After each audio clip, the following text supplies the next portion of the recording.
this time we will open it up for questions, and I will take the prerogative as moderator to ask the first question. And any of you would like to answer it. I was sitting here taking notes, and it's interesting to me that everyone commented about the uniqueness of insurance. Everyone talked about the importance of strong capital standards and how they played a role in terms of where your market and your industry is today. Each one of us talked about innovation. We talked about growth. We talked about the importance of sharing information. We talked about the importance of trust, as Terry put it. So if all of us are so smart, and we figured all that out, and we're all doing the same things in our market, why have we not been able to do a better job of really coordinating ourselves and creating a much more integrated marketplace from a global perspective for insurance? And when I was sitting here, I actually thought about my mother and father told me when I went to play in the sandbox that I had to play fair, and I had to play with everybody in the sandbox. And yet I think all of us, our parents told us the same thing. So I'm trying to figure out how we've missed it up to this point, and really what is it we need to do to make it happen going forward, coming off of the crisis.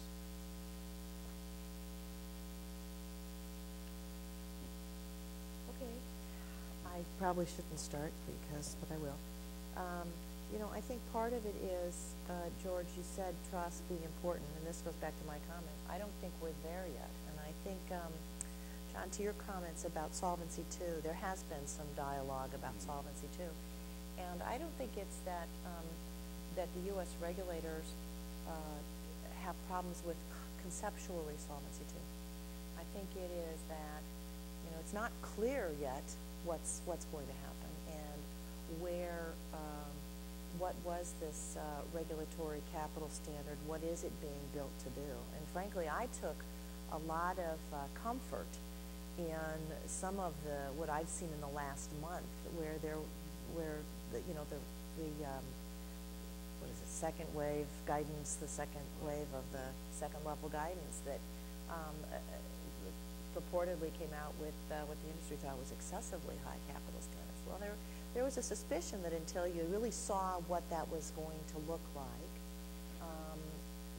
what was the motivation of this system. And so I think we really still need to get to a world where we understand the perspective in every country, and we know that we're on the same page. And I actually think the supervisory colleges are very helpful in that. We've been involved in some of these supervisory colleges, and one of the things that the regulators come back and say is that, gosh, we really do have the same end goals here.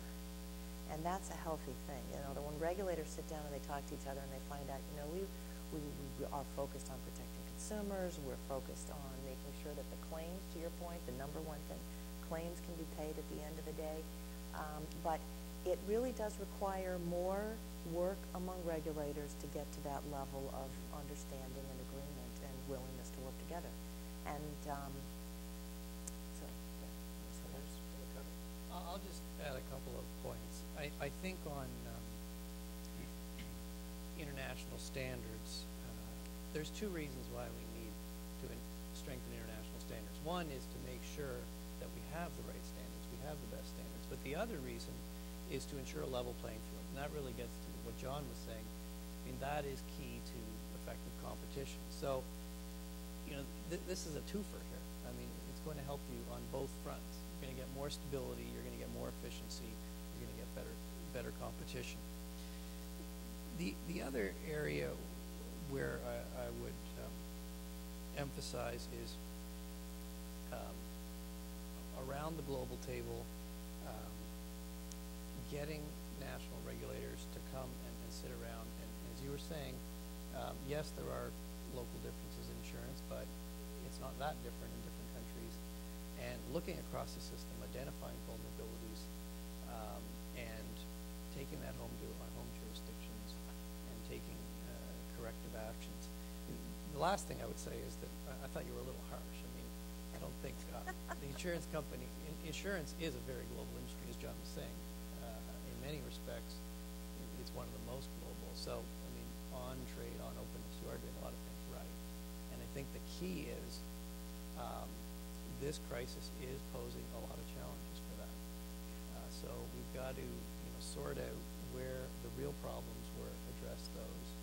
And I know I keep coming back to Canada, but I mean, Canada sits right beside the United States. We have the most integrated financial system with the United States from any other country. We are a market-based system. We're open. We have competition. We believe in trade. A very open economy. Yet our financial system didn't fall over. And I think it goes to getting some of those a little more focus on the basics and getting better coordination, and it makes a real difference. Because I would love to hear. I'm struck when you said your leverage rate. You had a 20-to-1 cap on leverage, and my recollection is in the U.S. you go down to 2%. It's a 2% leverage ratio. Is that right? Before you actually, well, whatever, doesn't it? Is that the same as where the U.S.'s leverage ratio was, or is that higher? In the U.S., effectively, the commercial banks had something similar. However, there was a problem that they were doing a lot of off-balance sheet things, which were not captured in that. In Canada, we did have some off-balance sheet, but it was much less for some other reasons, partly regulatory. But where the real problem in the United States was, and particularly in Europe, so in the U.S., the investment banks were basically in the 30s. Right. In Europe, a lot of banks were in the 40s, even the 50s. Okay, and you didn't have any freestanding investment banks in Canada? No, and that is, I will admit, partly a historical fact. In the 1980s, the government allowed banks to take over investment banks. So the major Canadian investment banks were all taken over by the commercial banks. So our prudential regulator regulates these as consolidated entities.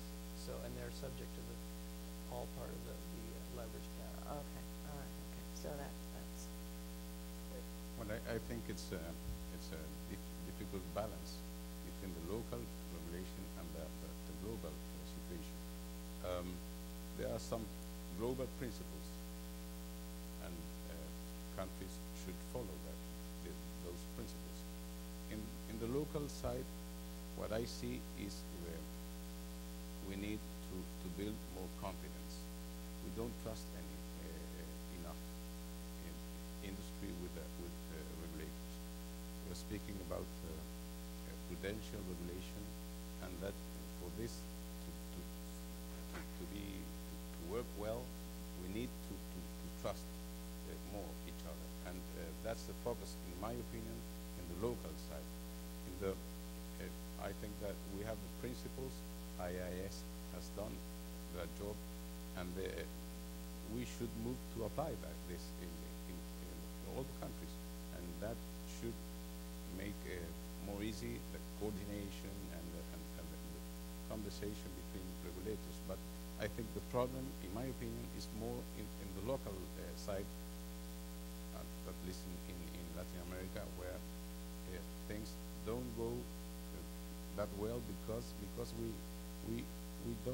not sure that this is gonna go well, and we don't trust. That's the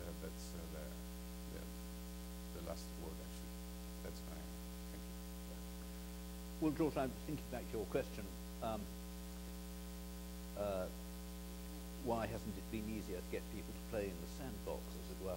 I think in some ways, actually, the liberalization of insurance has proceeded on a logical path. That, on the whole,